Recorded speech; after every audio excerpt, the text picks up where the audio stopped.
Okay, so good afternoon, everyone, and welcome. Thank you for joining us in today's roundtable, Algorithmic Diplomacy and the Politics of Feeding AI, organized by YPFP Global Branch in collaboration with DCN. Today, we will explore how AI is reshaping diplomacy, global influence, and the politics of information. In particular, we examine whether control over data and algorithm is becoming a new instrument of geopolitical power. YPFB Global Branch connects emerging professionals worldwide who are engaged in shaping the future of foreign policy through dialogue, collaboration, and cross-regional engagement. DCN Global is an international network that brings together educators, technologists, researchers, and policy professionals to examine how digital transformation is reshaping societies, governance, and public life. Together, we are delighted to collaborate today because the topic sits precisely at the intersection of diplomacy, governance, and emerging technology. In today's session, we will proceed in three distinct parts. First, a presentation from the author, followed by reflections from our invited expert, closing off with a moderated discussion, moving from theory to geopolitics to policy implications. So let us begin. It is my pleasure to introduce our speaker, Professor Nikos Panagiotou, who is a professor of journalism and mass media communication at Aristotle University, president of DCN Global, and advisor to the Greek Ministry of Foreign Affairs. His work focuses on media systems, digital governance, and international communication. We see that the piece introduces the concept of algorithmic diplomacy, arguing that states increasingly shape AI training data and governance frameworks in order to project influence and embed political values into digital systems. For today's session, we are particularly interested in the three mechanisms outlined, which are data curation and localization, model alignment, and narrative seeding through open ecosystems. I would now like to invite our author, Professor Panagiotou, to take over the floor. Professor, over to you. Thank you. Good evening or good morning, depending on what time zone you are at. I would like by starting by thanking actually for the kind invitation, and also would like to thank the network for co-organizing together, the Young Diplomats Network for co-organizing this meeting, and also for inviting us to present the findings of a recent publication for us as DCN Global, and for me personally as a professor. This research, it is the result. I'm sorry. I'm having trouble with my voice, but I was afraid that I couldn't make it today. We have been planning that over than a month, and things happen whenever you don't want to happen. But anyhow, so it results actually of a research, and also a part of a question that we were working together with Ioannis Georgis, with whom we co-written the article.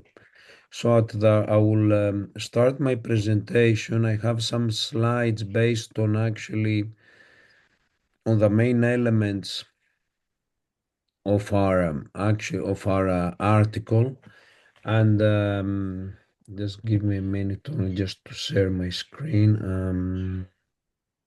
Okay, here we go. So I think that you can see my screen. So the title of our article, it is about feeding the algorithm. At the center of our actually of our article stands the notion that now we are witnessing a new kind of antagonism, a new geopolitics that takes hands together with the traditional way of competition, but now mostly there is a competition among knowledge. So the main assumption of the article is that whoever shapes the training data shapes the horizon of knowledge.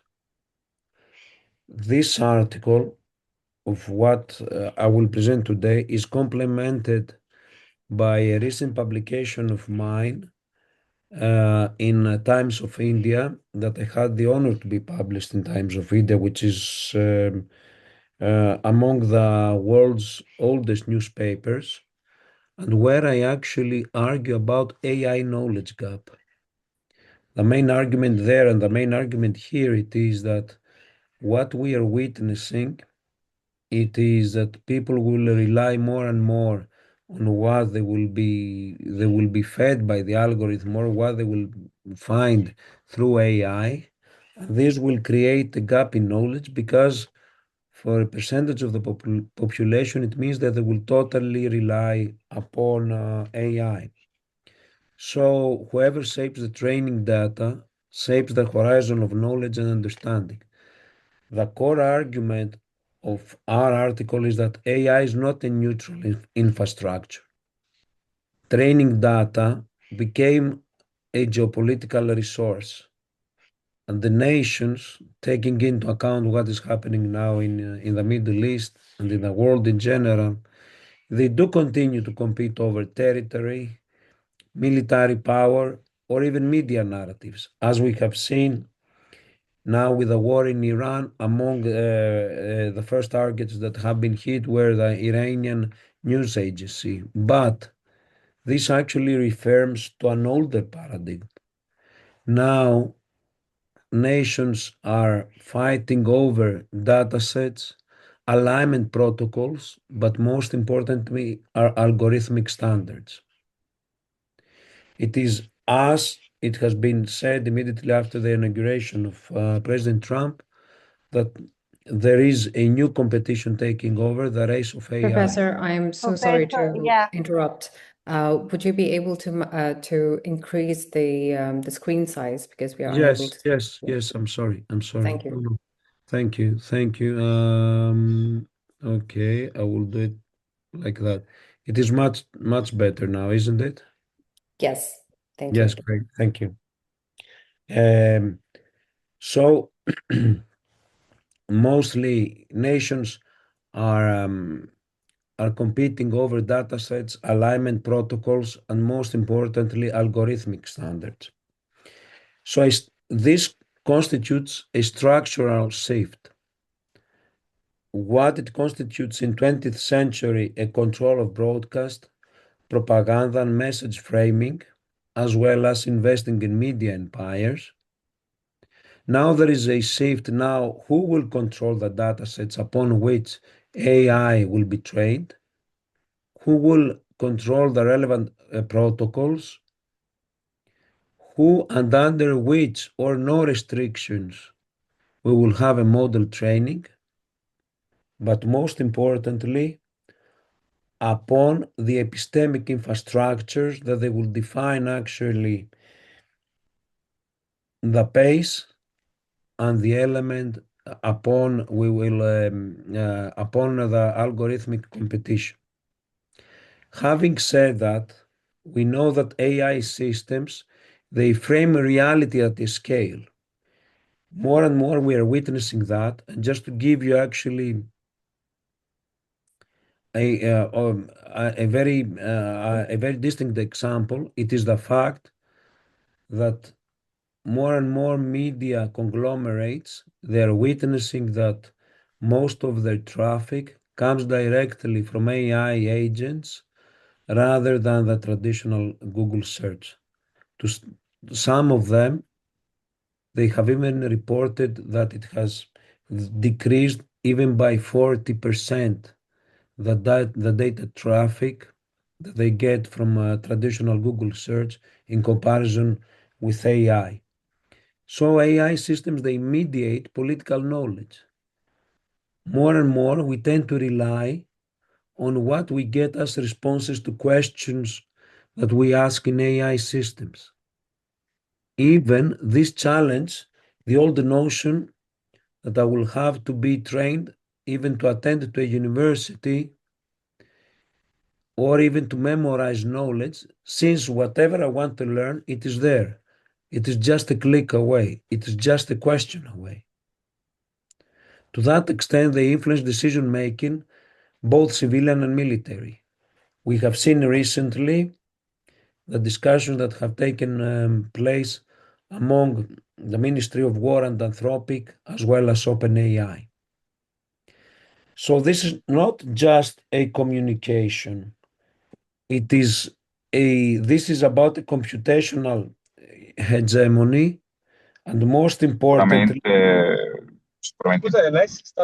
yes, it is but most importantly, it's about computational hegemony. Who will take over the lead and who will be the one that it will actually dominate and train the relevant data sets upon which they will reflect on the questions that we will have. Our conceptual contribution, it is actually algorithmic diplomacy, state efforts actually to embed national values into AI systems. This, in a way, if I can use this example, reminds us actually what it was happening during the early days of Wikipedia, that it was defining actually our understanding of the meaning. Secondly, it's about feeding the algorithm strategic curation of data sets in order to influence machine cognition. And the third important element, it is the epistemic territory that relates with AI infrastructures as contested geopolitical space. Of course, there is a very important social dimension to AI infrastructures, as we have seen regarding data centers taking when they are about to deploy in various countries, and the heated discussion that goes along with regarding energy resources or water resources, etc. But here it is more than important that AI infrastructures and data centers constitute a contested geopolitical space. In the article, we bridge near approach about soft power that now, through these developments, extends to infrastructural power, framing theory of Feynman, which translates into automated framing via LLMS, encoding or decoding that has dominated for years. It is about AI and user interaction. We move beyond the typical notion of encoding and how the user decodes, because it actually, this AI and user interaction gives the element or gives the notion that we are we are the ones that we define in a way the responses that we have.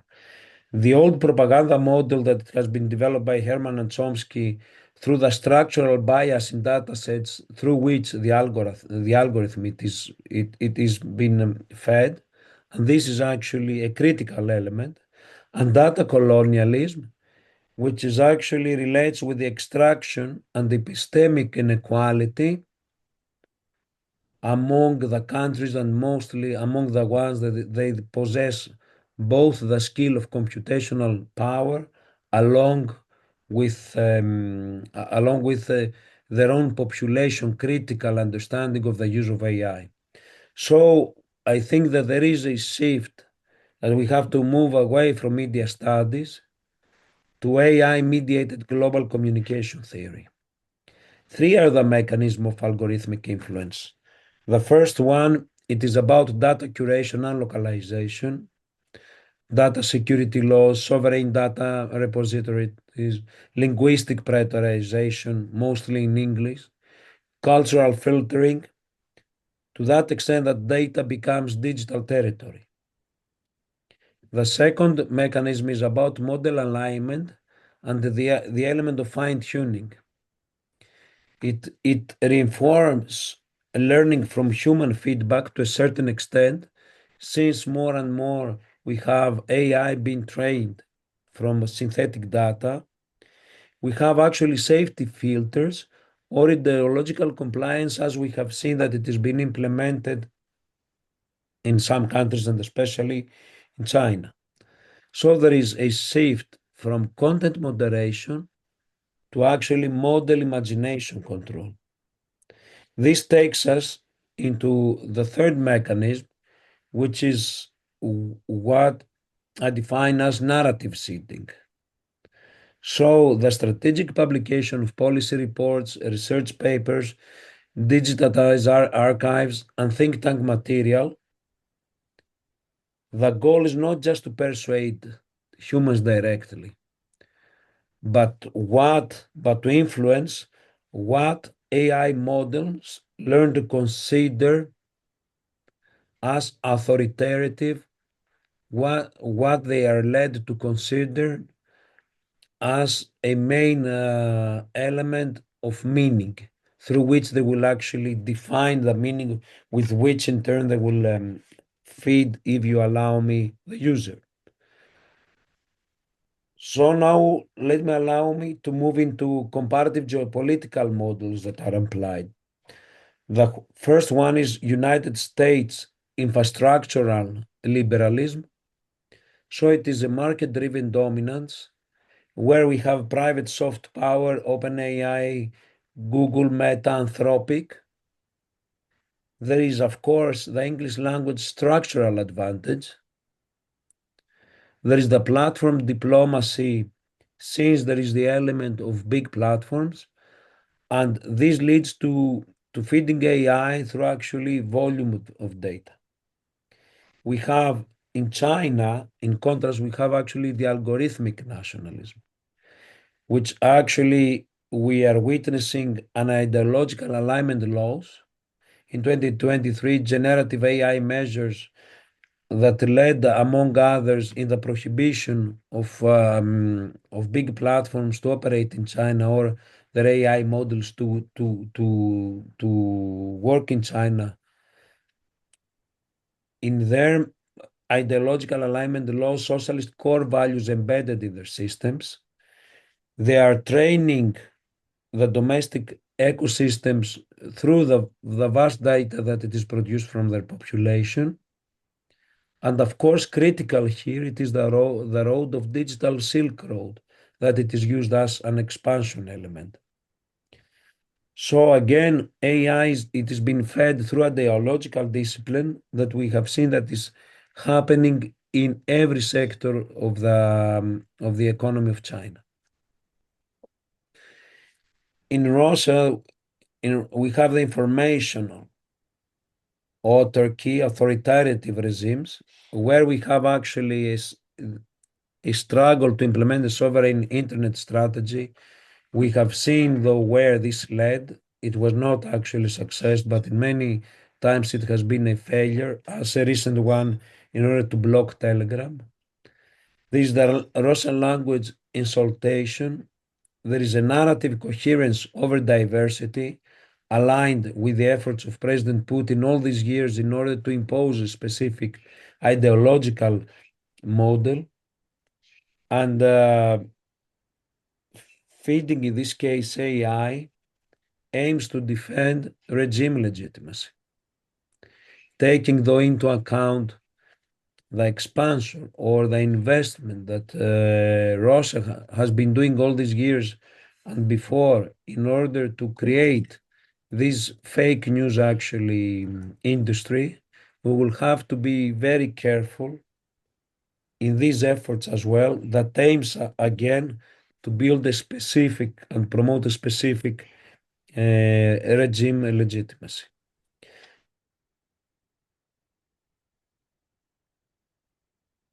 Further, in the European Union, it follows a model of regulatory soft power that it is now, to a certain extent, it is challenged. It is challenged because in Europe there are more and more voices in European Union that they feel that due to this regulatory approach, European Union has been left behind into this contest of developing AI. And there are concerns as well, mostly from big techs, regarding AI Act, that I'm not so sure to what extent it will be further developed.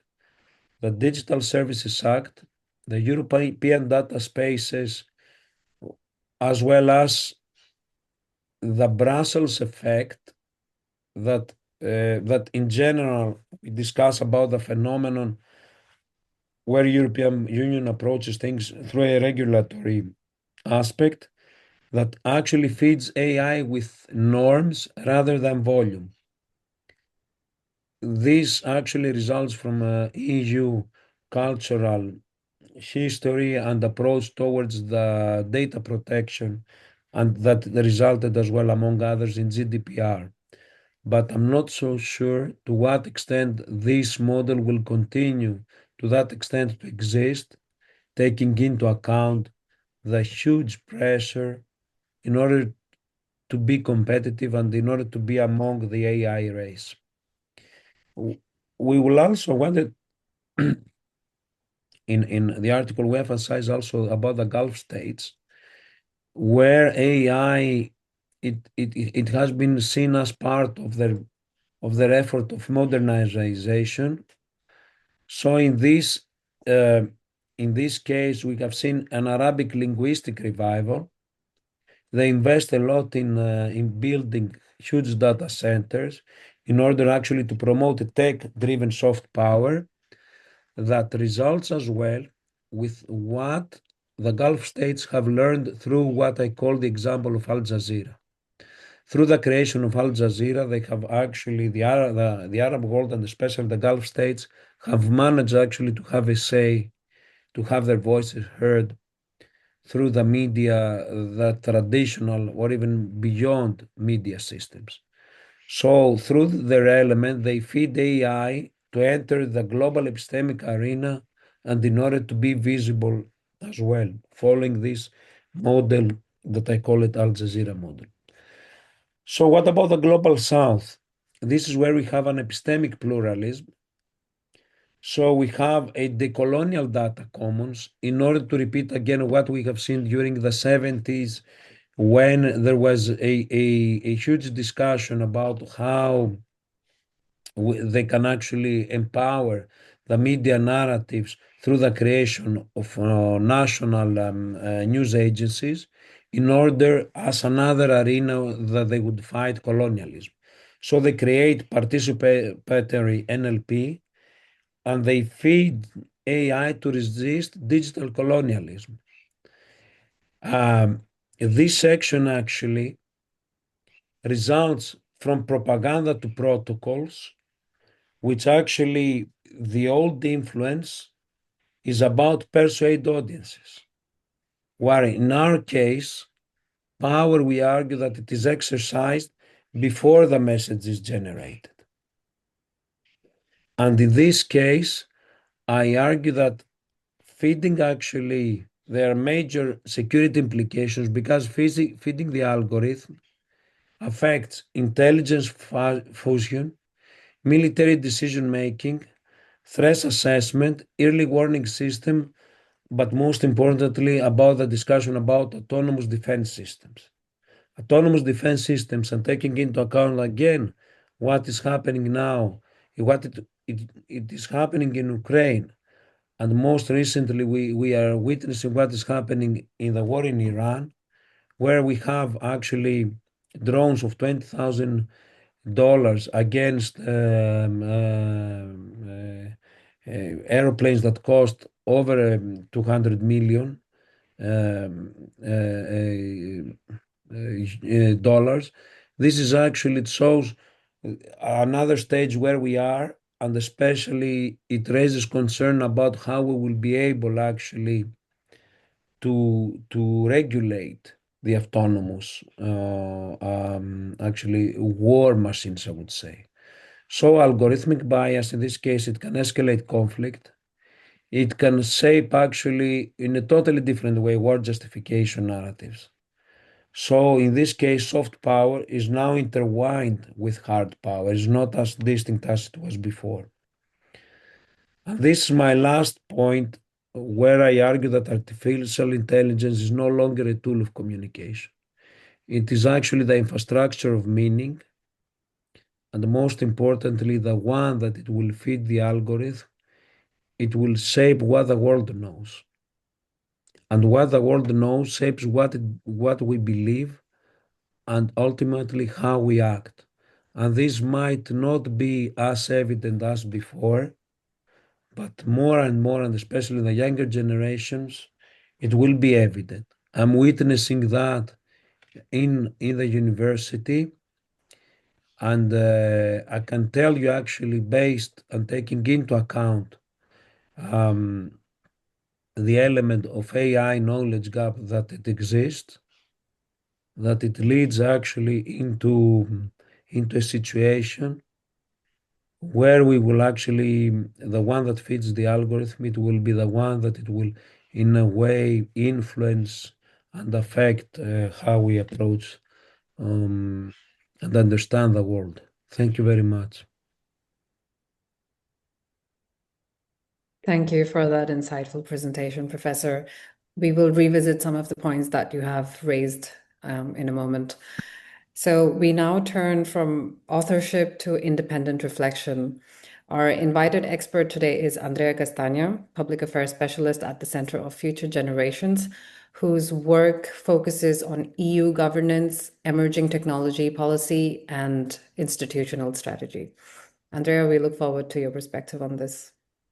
Well, thank you so much for this presentation. I have the very hard task to try to complement something after Nikos touched so many points. So I will try to not repeat what Nikos just said, but I would like maybe to present 3 points today to try to complement and build up something on which we can develop a discussion later on and in future as well. So first point is the fact that AI is transformative. So I know it might sound something that we given for granted, but I think that we already see and experience how AI has changed social media, information, technical jobs like coding. But what I think it's important to understand is that the full picture, the real effects are yet to be seen, especially when we talk about the labor implications of AI. And I think that I claim that no one really has a full picture of labor transformations of AI. Not Amodei, not Sam Altman, not the 100 people that Meta hired a couple of months ago to develop their own AI model. And that's because AI has implications on so many aspects of our society, economy, social aspects, demographics, energy, culture, that to process all of them at the moment, for me, it's simply impossible. And the fact that it's impossible doesn't mean that it's not fascinating to reflect and develop scenarios. For example, a couple of weeks ago, there was an essay by Matt Schumer that went very viral. I really recommend anyone to go and Google it. It was called "Something Big is Happening," and in this essay, basically, Matt argued that AI is getting exponentially better across multiple domains. And if we learn something from COVID, is that we human beings are not very good to understand and process when something grows exponentially. Because AI is growing exponentially.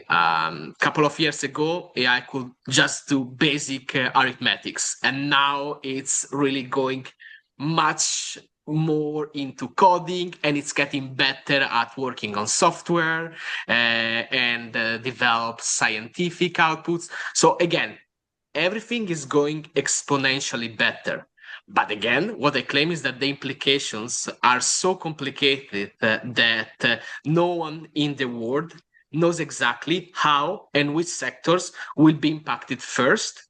And the question that really goes into different aspects of society, as Nikos was explaining, economy, sociology, politics, is that who, how, and when we will experience the change. And this is, for me, remains an open question. The second point that I want to raise, that again complements what Nico was saying about the European Union. I'm based in Brussels. I work for a think tank that is Brussels-based. I focus on regulations. And I know there are a lot of memes out on the internet that makes fun of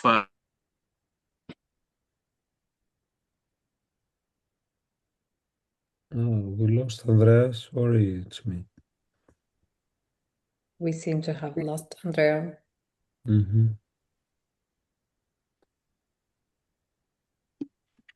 The article that Andrea suggested, it is very interesting. I don't know if you have taken a note about it, but I also would like to recommend it. It is part of this discussion. Do not consider that Andrea stopped frozen as soon as he spoke about Brussels. It's not a Brussels effect, but I think that rather actually a lag in his internet. So we should we will wait for him in order to reconnect. Yes. Sure. While we resolve the technical issue on Andrea's side briefly, would you have anything to add on what Andrea was sharing earlier?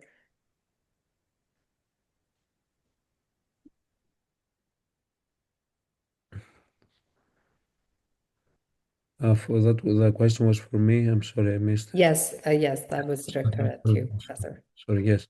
I just wanted actually to follow up on what Andreas was arguing as well, that taking into account these competing examples that I presented, and we actually look at them very thorough in the article. And someone might argue, taking into account what is happening now in the Middle East and also with the recent developments in Iran as well, that equally hard power, it is the one that defines actually our approach in war or in global politics. Please have in mind that a distinct and very important element in this struggle that takes place all across the globe, it is actually, Andrea, please go ahead, it is actually the narratives one. And actually the understanding that we get through the algorithms. Andrea, please go ahead. No idea what was happening. Probably like the big tech they don't want me to speak about This AI. is what So I said, or Brussels effect. yeah, exactly. You see, the moment you start to talk about the Brussels effects, the big tech stop you. Anyway, so what I was saying is that I'm a Brussels-based professional, so I work with the EU regulations, and I know that sometimes they are fun, especially when we talk about things like the bottles or the chargers of your laptops, that they have specific requirements.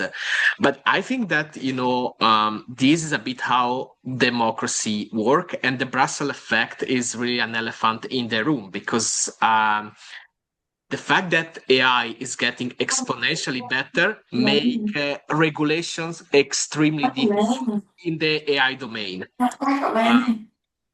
Okay, there's a bit of fake. It's not me. Okay. So again, like, I think the intention to regulate is good, but regulating a technology like AI is extremely difficult. The AI Act, all the regulations are extremely hard to implement because the topic is very hard to implement. Regulations have limits, full stop. But that doesn't mean they are useless. They kind of allow European Union to have its own ecosystem.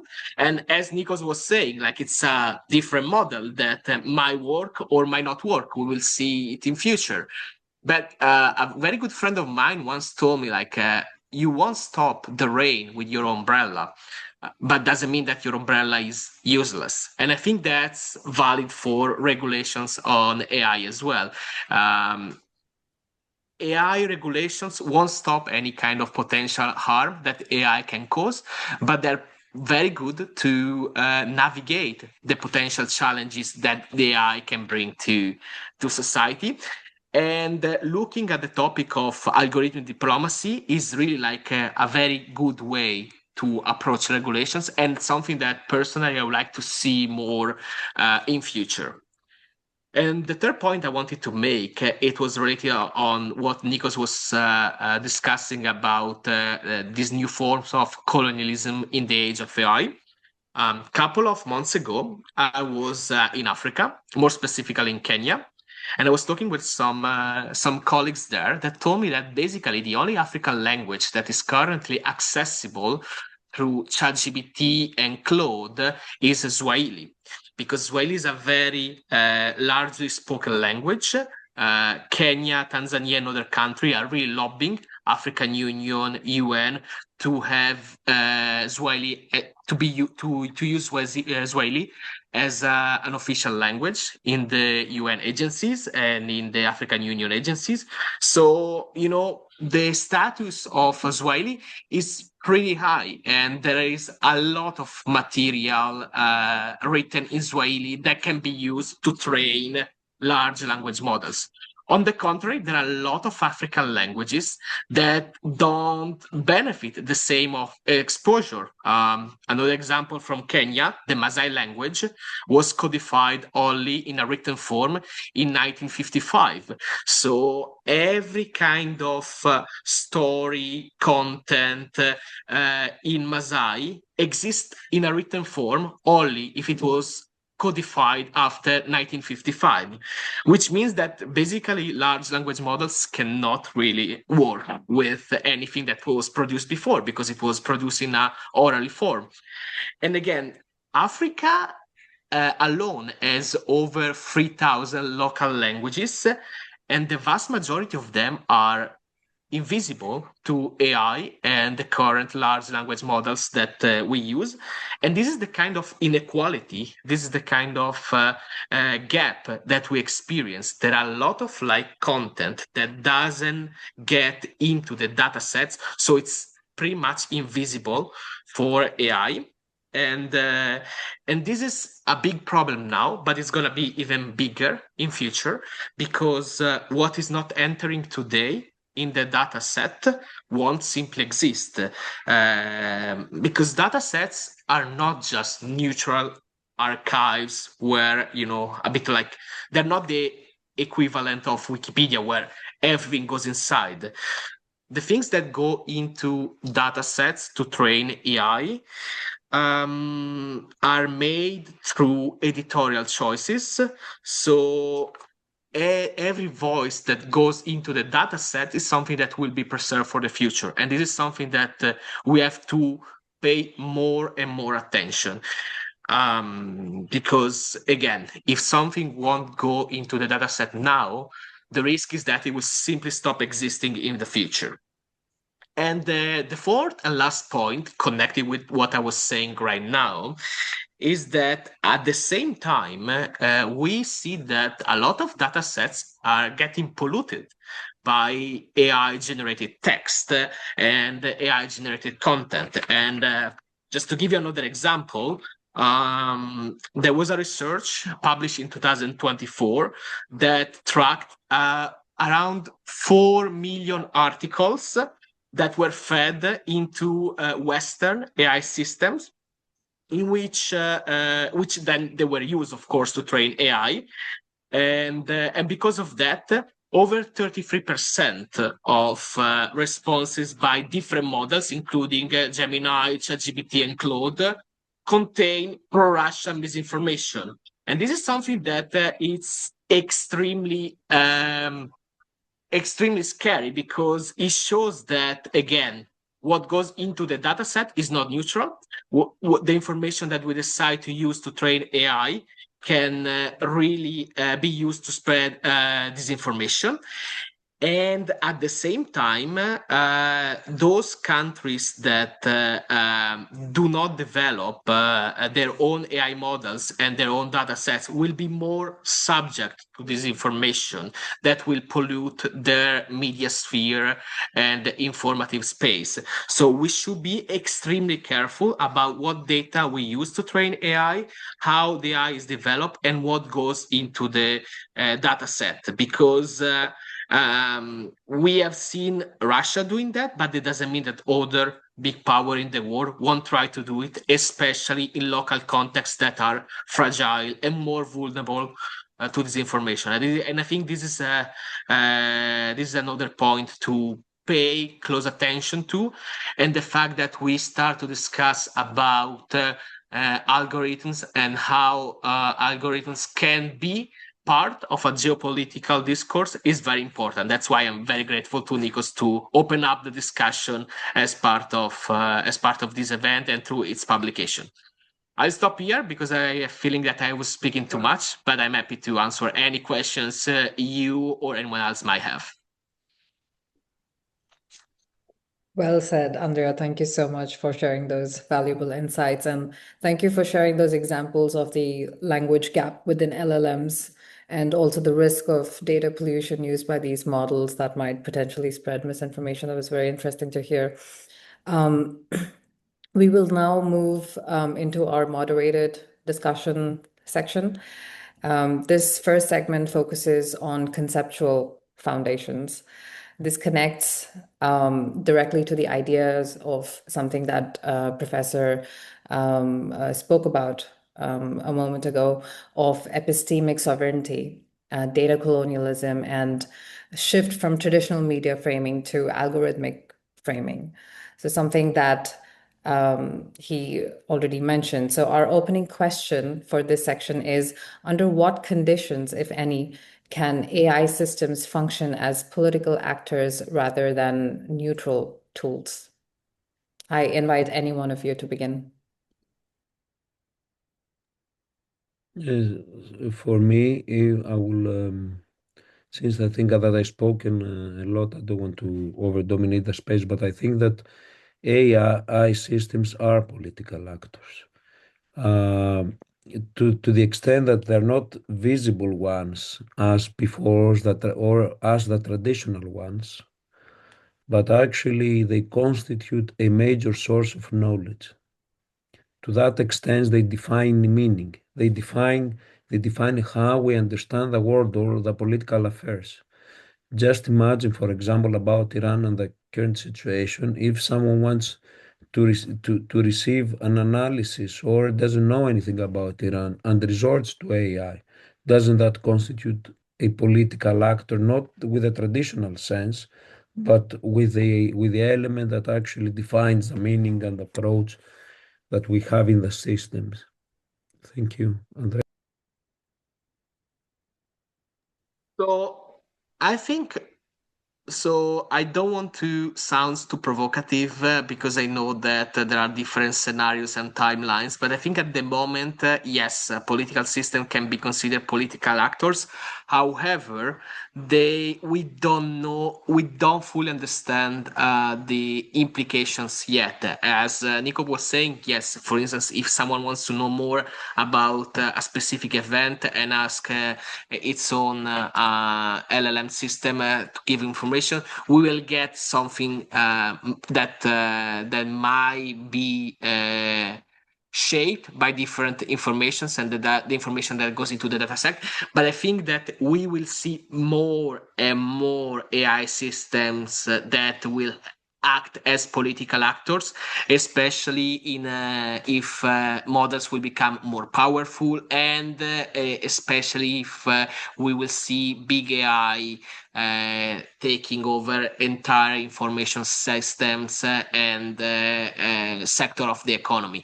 So I would say yes, AI systems can be already considered political actors. However, what we're going to experience in 10, 20, 50 years, it's something that won't have any precedent in the human history. Thanks for that, Andrea. Let me sharpen the question slightly for you. Do you think the agency is located in the algorithm or in its designers or the regulators?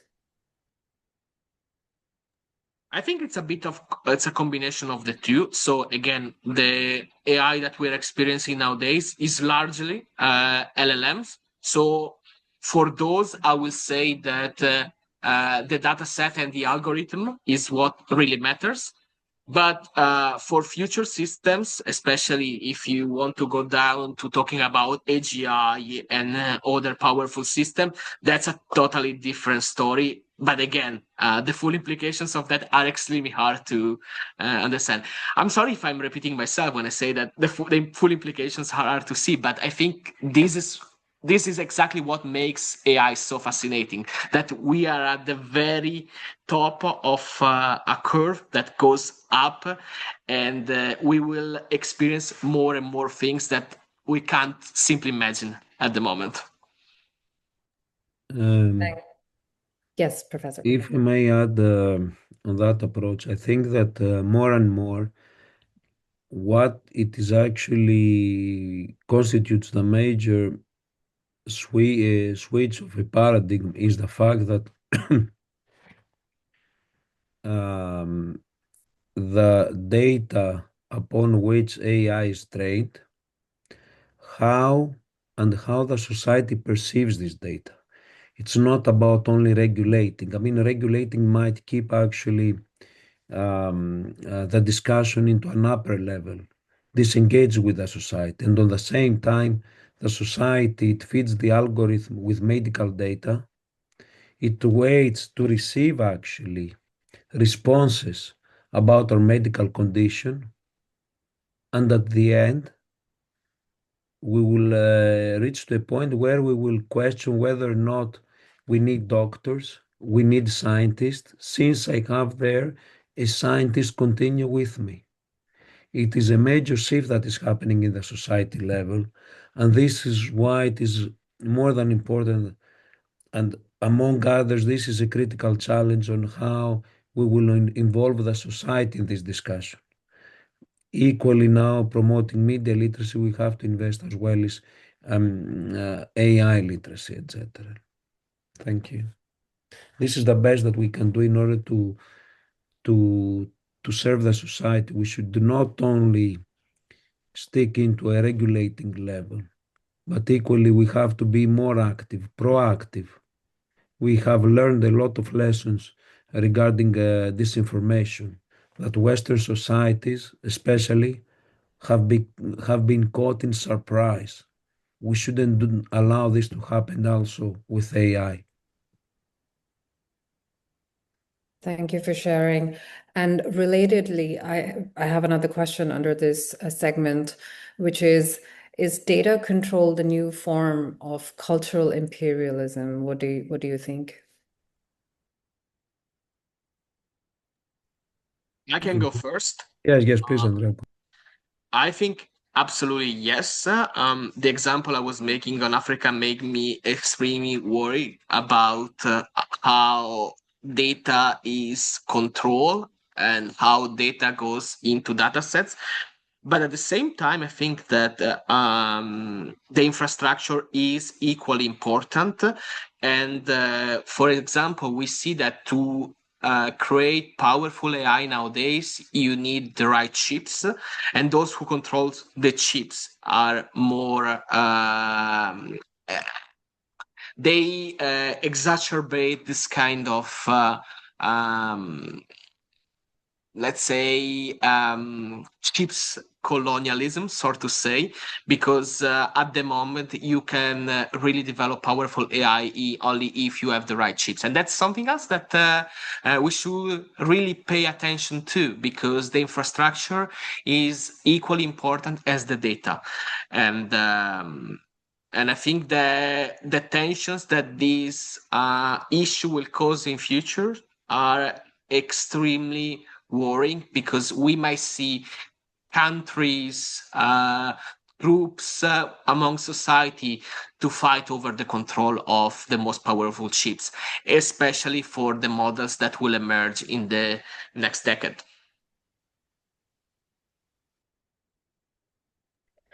Professor, do you have anything to add to that? Yes, it constitutes a new form of cultural imperialism, but I think that we shouldn't actually compare it with the old approach that we used to approach it. I really like the example that Andrea mentioned regarding Kenya and Swahili, if I am not mistaken. But I think more and more due to how AI is being developed, I think that it's not a closed game or a closed race, that it will promote cultural imperialism with the old sense. It is much more open, but this is where it is critical actually to invest in societal resilience as well. But mostly, I think that what it is a critical element and factor in order to respond to this question, it is actually the fact that how AI has been trained and whether or not we are present there. If again we are absent, if we actually leave the space open to other entities, I presented some on how they invest. I think yes, some of the global south will be left again behind. Thank you. Also, sorry to jump in. I see that the discussion is on also on the chat. I want to share one comment that from Nersia. Yes, AI systems are politically powerful entities that actively shape political outcomes. AI systems are politically powerful because of how, where, and at what scale they operate, not because they have political intentions. I think it's a very good input in the discussion. Please feel free to share your thoughts on the chat and we will share it publicly. Yes, Marianna, thank you for that. Yes, to all the participants who are joining us for this session, please feel free to leave your questions. Towards the end of the session, we will be addressing some of your questions that can be discussed by our speakers. Thank you. And thank you again for those reflections. Let us now move from theory to practice. So as mentioned earlier, across major regions such as the US, the EU, China, Russia, and the Gulf states, governance approaches differ significantly. So the first question in the next segment is, who primarily controls data infrastructure in these systems? States, corporations, or is it more of a hybrid arrangement?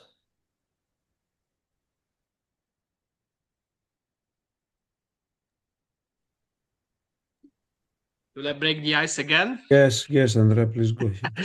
So I think as of today, it's a mix of the two. And I think that the discussion between the Minister of War, not the Minister of War, but I'm sorry, I'm just a bit tired. So the question between the current Trump administration and Anthropic on how the models of Anthropic can be used in the military sphere showcases how at the moment the kind of we are in a kind of hybrid situation where it's true that big companies have developed very powerful models, but at the same time, politics and government they still have a position and a part and a game to play.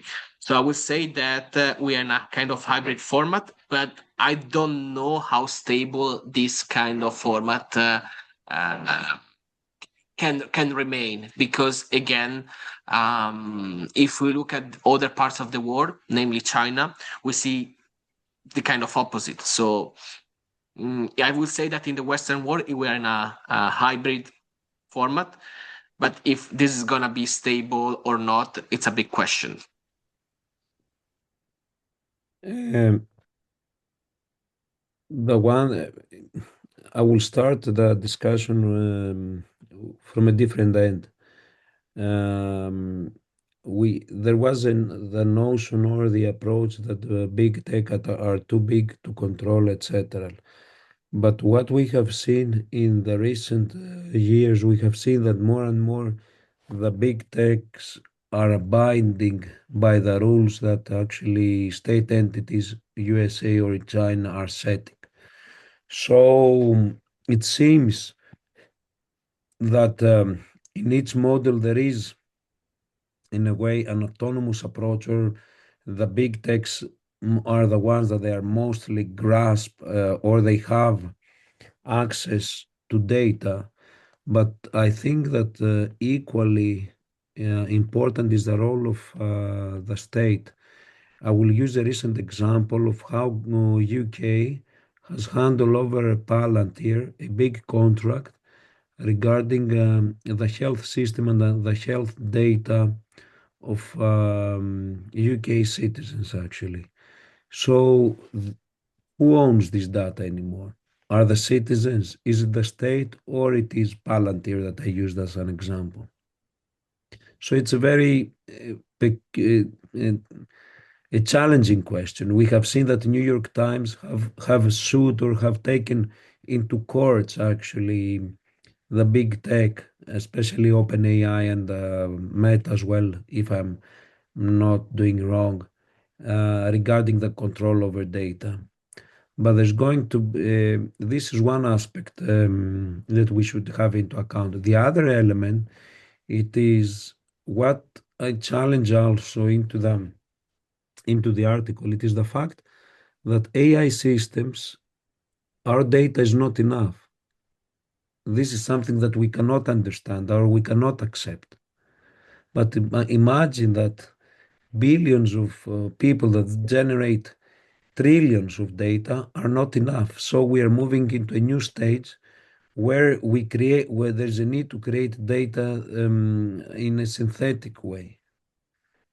When we reach this end, then certainly data will belong to big techs or AI firms. Thank you. Thank you for sharing those. The second question here is, which model, according to each one of you, currently has the greatest global influence and why? This is a tricky question. If we approach it with a form of marketing, who we know much more, it is OpenAI, ChatGPT. It has even become part of our every day. When we refer to AI, we usually say ChatGPT. Immediately, it aligns with AI.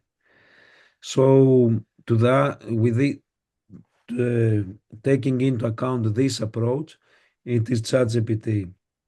But I think that Google has made with Gemini major advancements. We have seen or we have read to a certain extent how it has been used into conflict zones. But I will underline Palantir as the one that it is AI systems are the one that they are actually more really effective and to be noted. Thank you. So I want to interpret this question a bit differently, and I'm just saying what model is the most influential globally from a political perspective. And I think that the Western democratic model is still the most attractive, and we see it especially in those areas that don't experience Western democratic values and freedom. The professor was mentioning before the Iran, and we know that before the current situation, there were massive protests in Iran to ask more freedom and more democracy. The problem with the Western democratic model is that democracy has been proven to be slower than technology, particularly in the AI sphere. As I was saying before, regulating a field like AI is so hard because the technological development is happening so quickly and so faster than discussions in the parliament or election timing that sometimes people question the model, but for me, it remains the most attractive one because it still guarantees some freedom that other models simply do not allow. Again, the big question for our future generation is that do we want to preserve this model despite the fact that doesn't necessarily lead to quick technological advancements or not. And again, it's a question for the future generations because it depends if the Western democratic model will be able to fulfill what it was created for.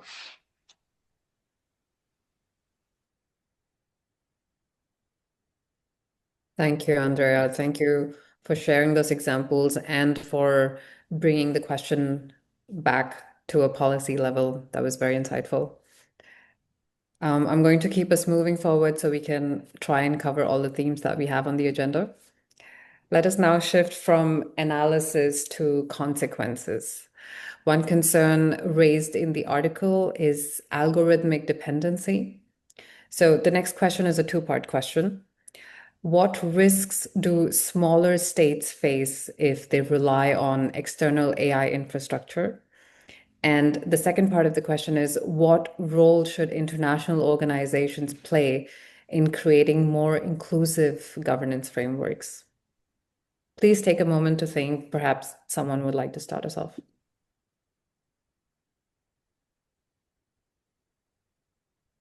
The risks actually of algorithmic dependency, especially when they hand over critical data in AI algorithm, in AI platforms, I think it is undermining crucially their sovereignty, because this means that critical data, critical elements will be provided to providers that they will operate under no control.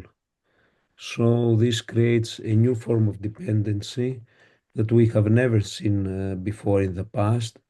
States being totally dependent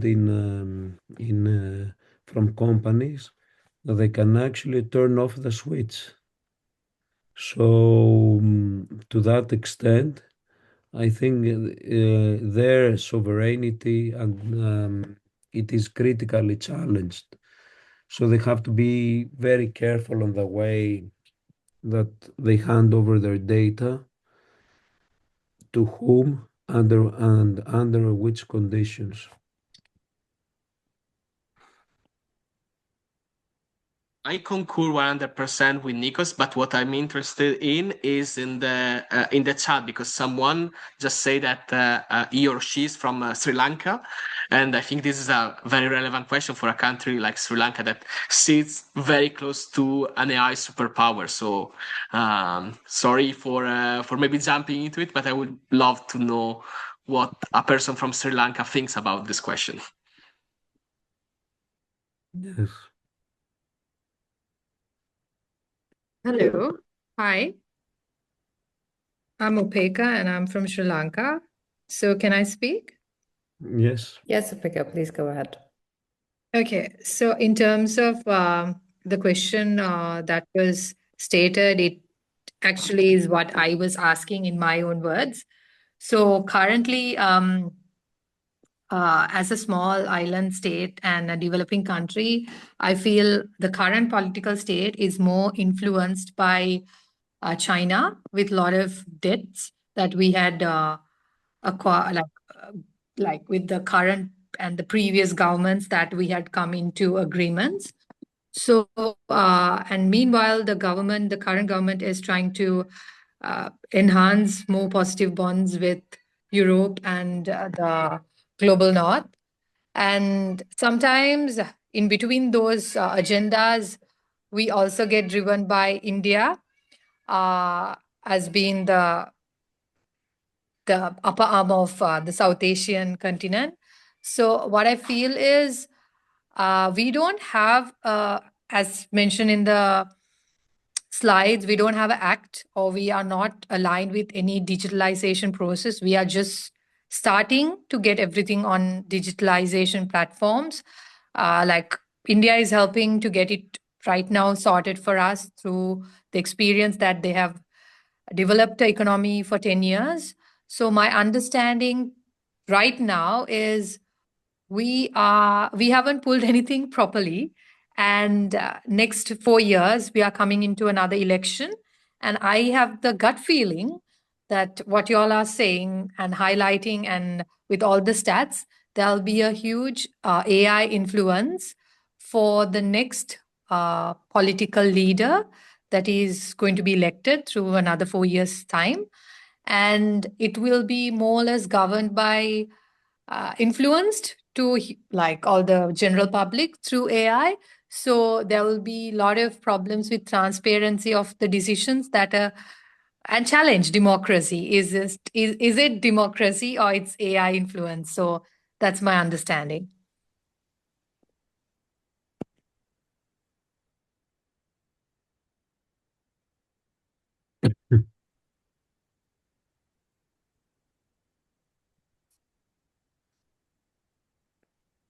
Would anyone like to take that up?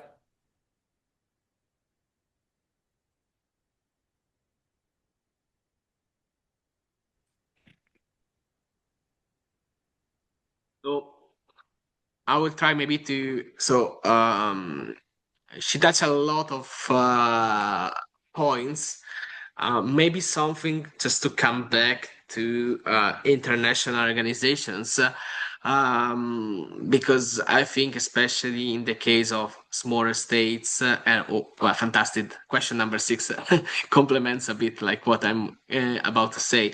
So, especially for like, I think very often smaller states have big hopes for international organizations to put certain standards. But it seems to me that in our current world, international organizations are somehow losing their power to set standards, especially in the technological sphere. And I'm not referring only to UN, but also to regional organizations as well, because the overall global political climate doesn't really favor international cooperation. And this is something that if I could choose, I will change, because I really believe in international cooperation, especially in setting up standards, safety technological procedures, and in the field of AI, share global norms as well. So that's probably like something that I would like to add, but I'm happy to elaborate more, especially in light of question number 6. Yes, I think that in the era where UN tries to find its way and its role in the world, it is very difficult, actually, I think, to discuss about the role of international organizations. The most important one under the current conditions, I think it is the EU. I don't see, for example, the World Trade Organization, UN, etc. Most of these organizations, in a way, they don't have the role that they used to have, or they are almost discredited. So they will have to find their role in the new world order that exists. It's not arises anymore. So most importantly, taking into consideration the EU example, still have in mind that even these entities, they struggle between regulation in a competing market that no boundaries exist. This is the main challenge. This is the main feedback mostly from EU companies. How can we be competitive when we have to operate under all these regulations and compete with other entities that they are not regulated, they are totally free? This is a major dilemma, and especially since it actually challenges the very core values of existence, since it is totally related with economy. And if you don't have a competitive economy, how can you thrive? I think that I'm not so optimistic that international organizations and even EU will be able actually to balance the field, will be able actually to regulate the big techs. Having said that, then we can say what it should be the response to the from the global south. There is a question from Gabriela regarding the response. So I would actually have to state that states in Latin America, they often actually import foundations models, not only states in Latin America, but in other parts of the world as well. They host cloud infrastructure that it is mostly foreign. They rely on English data, dominated data sets, and they lack as well a sovereign compute capacity. This actually creates an algorithmic asymmetry, meaning that actually there is a repetition of what it used to happen before in the past. So is it voting enough? No, because we will have actually um, to have in mind that voting is necessary, but structurally is inefficient. Where youth influence can have leverage, it is upon these four elements that I would say. In data production and epistemic presence through, as I mentioned before, open data sets or academic publications,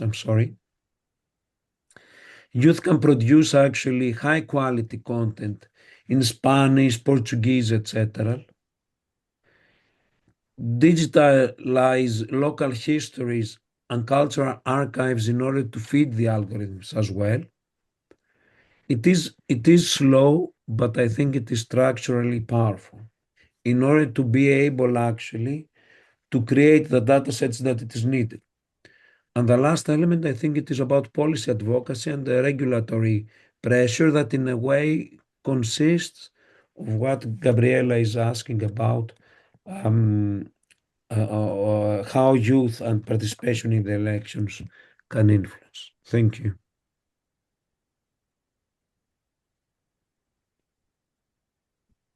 Andrea, would you like to challenge or build on that? No, because I totally agree with what Nikos said. So I have nothing really to add.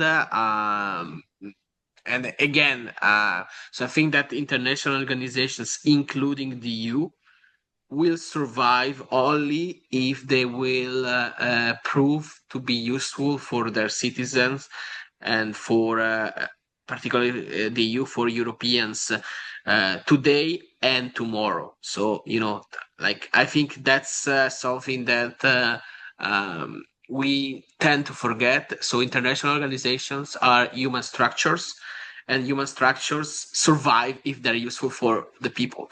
Otherwise, they are not their destiny is Finish.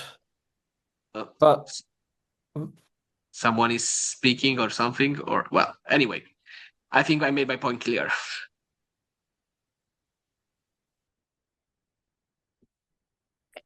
Yes, thank you, Andrea. I hope that answers your questions, Upeka and Gabriela. Yes, very much. Thank you. It was very insightful. Thank you. Yes, we have someone who has raised their hands. Yes, please go ahead.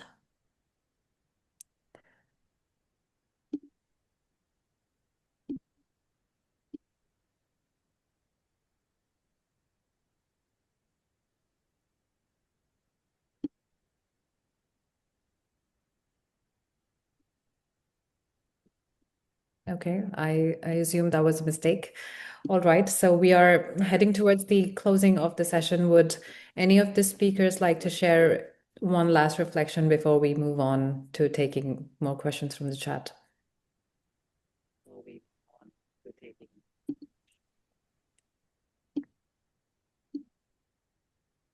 I break the ice, so I don't have any questions, but maybe a more general comment because DCN Global, but also your network, guys, is a global network. So I think like what is important to to discuss about these topics is the fact that those are complicated issues and can be solved only by through a collective mindset. So that's why I think it's super important to be here today with people from different parts of the world, because those are not simple topics to address, and I really believe in the power of cooperation to address this kind of topics. So thank you, Andrea. You couldn't have said it better. Professor, would you like to add anything to that? Yes, Marisa actually asked a question about AI, and this is what I'm trying to find out. Marisa, before I go through, Marisa, I cannot find your question. Yes, go ahead. Yeah, she raised her hand. Marisa, if you can hear us, please go ahead.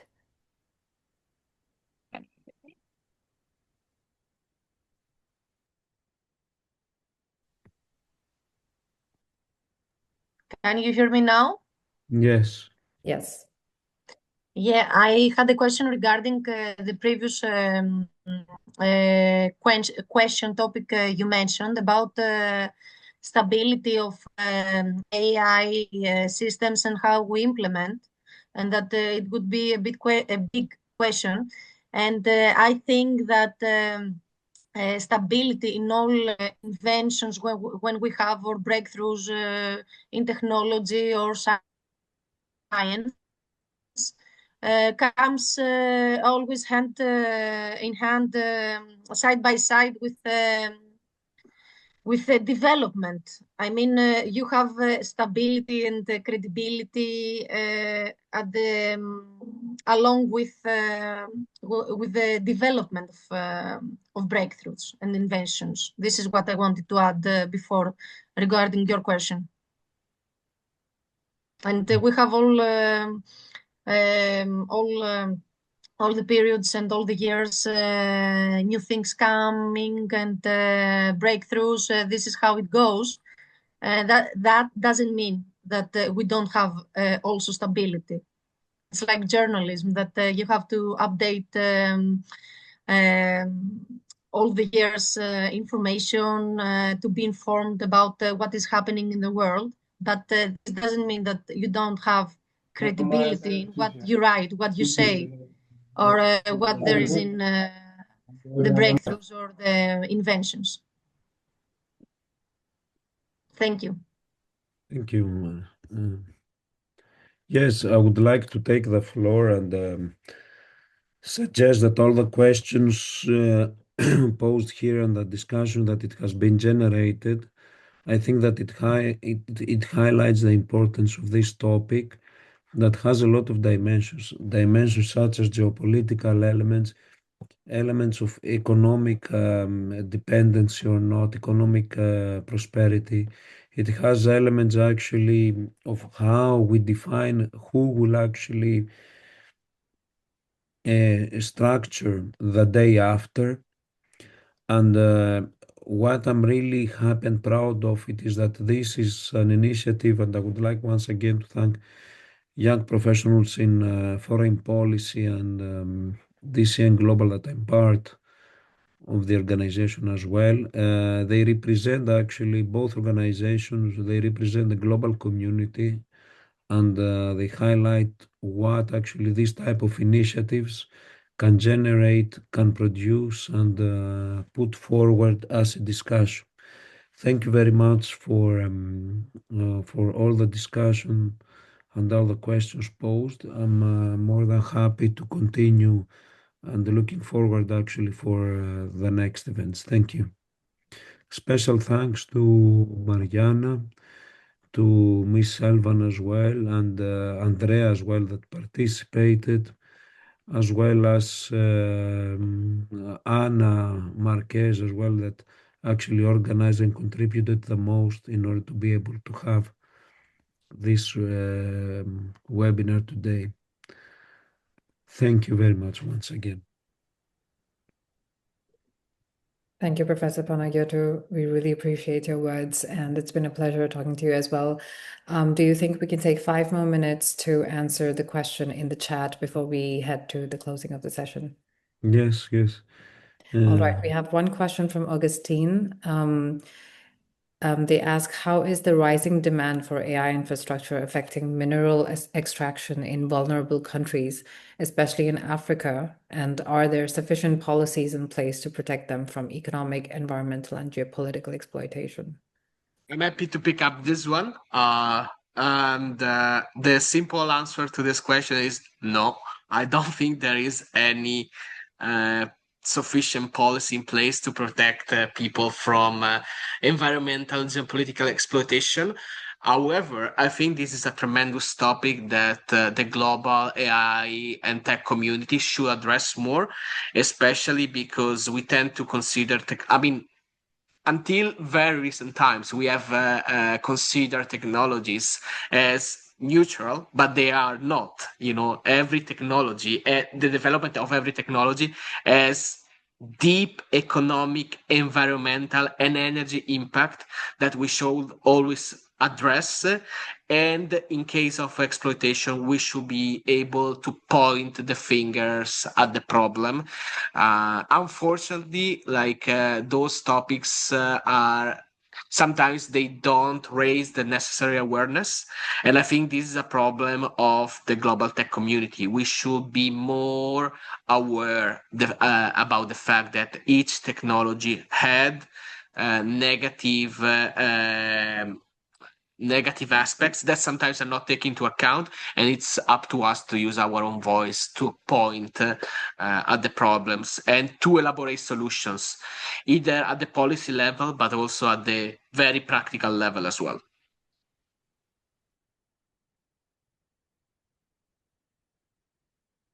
Thank you, Andrea. If I may jump in on. Yes, please. Hi, everybody. I want Yeah, to thank you. pass the floor to Jeremy because he shared his thoughts on the chat, and it's good to listen to you.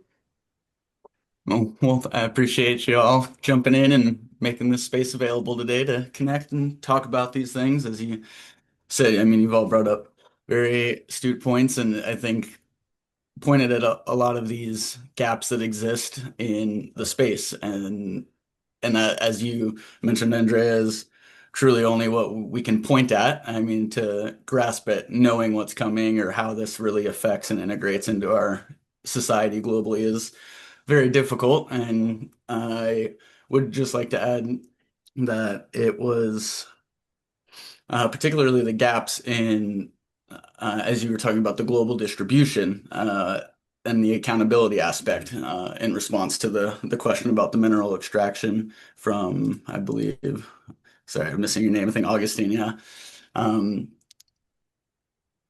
Doubling down, there are not enough protections in place, and to think about the realities of having those protections in place, they're being implemented in such patchy manners, right? We're all attempting and grasping at trying to do things independently in national, to protect our nations and our areas. And I do think that this unprecedented time is going to require real global connectivity and consensus, which we apparently don't have the infrastructure to support at the moment. So I think one of the big questions to add to this conversation is not only about the regulatory aspect of trying to contain what's already becoming from these private corporations developing and distributing, but is there another path to developing global standards of model development and integration into our global infrastructures that from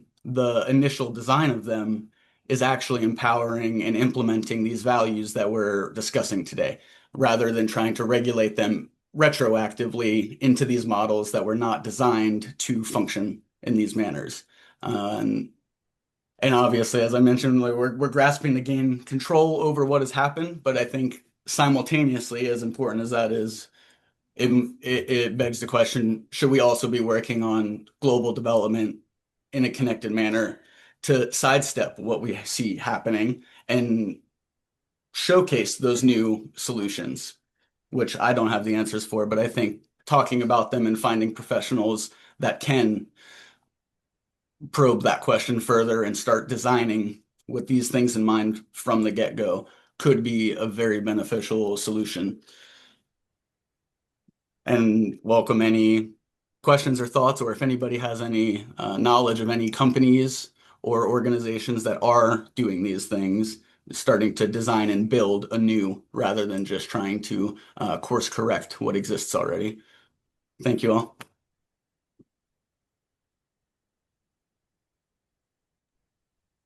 Thank you, Jeremy. Does anyone have any reflections on what Jeremy just read? Yes, Jeremy, is nice to see you online as well after Mumbai. Hope that you're doing well. Yes, Jeremy actually posed a very interesting element regarding AI, and most specifically, I fully agree that we cannot sit back. The second element, it is what we can do. I have suggested some thoughts about what we can do, especially with Latin America, etc.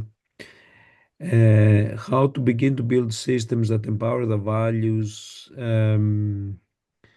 I think that unless it is done through a very systematic way, it doesn't stand much chances. Because after the invasion in Ukraine, after the attack of Hamas, after what many other all these segments of events that followed, there is a growing sense of that nations should thrive through power, so they will have to depend on themselves. So in a very competitive world, I don't think that it will be very easy for states to agree on what they can do. And this is the worrisome element. And I fully agree, Jeremy, on that. Because I feel, and we all share this kind of understanding, that it's not a system like building chips or building computers or inventing mobile phones. It goes beyond than that. We are actually creating elements of knowledge that have the opportunity to a certain extent to be autonomous. So unless there is a global understanding, there is a global, let's say, I have written an article where I actually called that we need a new SALT treaty, as it has been signed for the non-expansion of nuclear weapons in the 70s. We need a similar treaty regarding AI. And this can only be generated in an international organizations level or state level. But for me, the question is, under the current conditions that they are very weak, how realistic is to expect something like that to happen? This is what makes me actually pessimistic, and despite that, in general, I'm very optimistic. Thank you. Thank you for sharing, Professor. Andrea, do you have anything to add to that? No, I share the approach, so I don't really have anything else to add. Fantastic. So if there is no more questions, I'd like to conclude that we have come to the end of our session for today. I'd like to thank our speakers for an engaging and thoughtful discussion, and for our audience for joining us. Following today's discussion, we are launching a call for short policy papers engaging directly with the themes explored in this session. Selected submissions will be published on Charged Affairs, YPFP's official blog, with the strongest contribution highlighted as the featured policy paper. We encourage you to translate today's reflections into concrete policy-oriented proposals. Our goal is to extend this dialogue beyond the roundtable and produce substantive outputs that reflect the range of perspectives represented here. Further details on submission guidelines, timelines, and evaluation criteria will be shared with you by email right after this event. On behalf of DCN and YPFP Global Branch, I thank all of you for being part of today's discussion. We look forward to continuing this dialogue at future events. Thanks again, and have a good evening. Thank you. Thank you. Bye-bye. Have a nice good evening. Bye-bye.